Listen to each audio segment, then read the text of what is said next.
Hi అండి. Lalitha talks 99 YouTube ఛానల్‌కి స్వాగతం. ఇవాళ ఎంతో హెల్తీగా, టేస్టీగా ఉండే బనానా కేక్ అంటే అరటి పండుతోటి కేక్ కానివ్వండి, బ్రెడ్ కానివ్వండి తయారు చేయటం ఎలాగో ఇవాళ చూద్దాం. సో, ఇది ఎందుకంటే పిల్లలకి ఈవినింగ్ స్నాక్‌గా చాలా బావుంటదండి.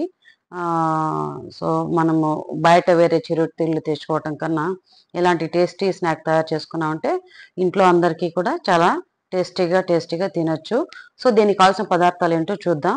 సో, దీనికి సంబంధించి 2 కప్పుల ఆహ్, గోధుమ పిండి తీసుకున్నానండి. తర్వాత 2 బనానాస్ తీసుకున్నా. తర్వాత 2 ఎగ్స్ తీసుకున్నాను. తర్వాత కొన్ని చాకో చిప్సు.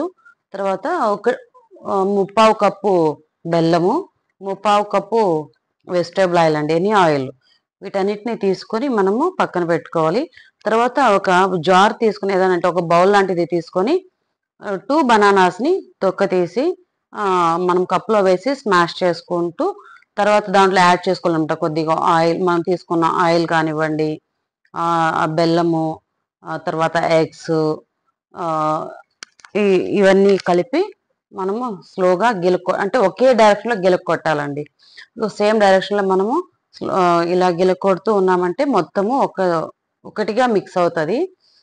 సో, ఇలా మొత్తం మిక్స్ అయిపోయి అంటే ఉండలు లేకుండా మిక్స్ అయిపోయిన తర్వాత దీంట్లోకి మనము కొద్దిగా మనం ఇందాక తీసుకున్నటువంటి 2 కప్పుల గోధుమ పిండిలో కొద్ది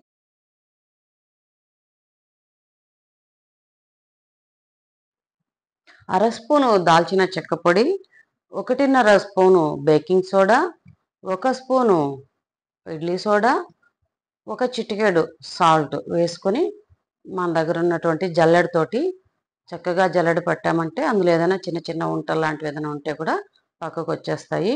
సో, ఇప్పుడు మళ్ళీ కంప్లీట్ ఆ మిశ్రమాన్ని మొత్తాన్ని మళ్ళీ ఒక్కసారి మనము అంటే ఈ వేసినటు ఈ వంట సోడా, తర్వాత ఈ baking soda, baking powder, salt, దాల్చిన చెక్క పొడి ఇవన్నీ మొత్తం కలిసేట్టుగా మొత్తం తిప్పామంటే అంటే ఒకే డైరెక్షన్‌లో బాగా కలుపుకొని తిప్పుకోవాలండి.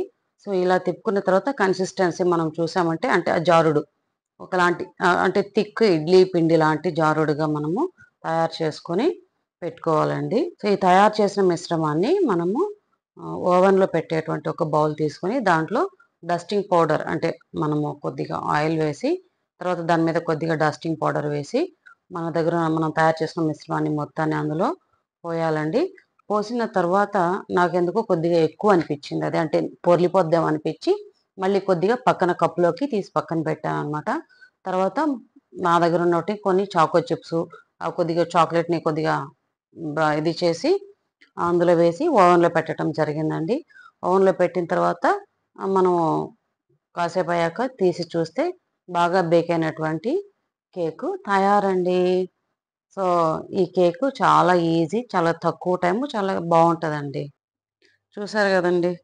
ఎంతో టేస్టీ అయినటువంటి delicious, healthy evening snack ready అయిందండి. సో, నాకైతే ఆఫీస్ నుంచి రాగానే ఈవినింగ్ చాలా ఆకలేస్తుంటది మామూలుగా. అలాంటప్పుడు నేను ఇలా అపరాజిత ఫ్లవర్ తోటి ఒక చిన్న టీ లాగా పెట్టుకొని ఈ పక్కన ఇలాంటి ఏదైనా చిన్న స్నాక్ పెట్టుకొని తిన్నామంటే చాలా హెల్తీగా ఉంటదండి. సో, ఇలాంటి హెల్తీ స్నాక్ మీరు కూడా తయారు చేసుకొని మీ పిల్లలకి పెట్టండి. మీరు కూడా హెల్తీగా ఉండండి. సో, నా వీడియో గనక మీకు నచ్చితే గనక లైక్ చేయండి, షేర్ చేయండి, సబ్స్క్రైబ్ చేయండి. లలితా టాక్స్ 99 అండి. జై హింద్.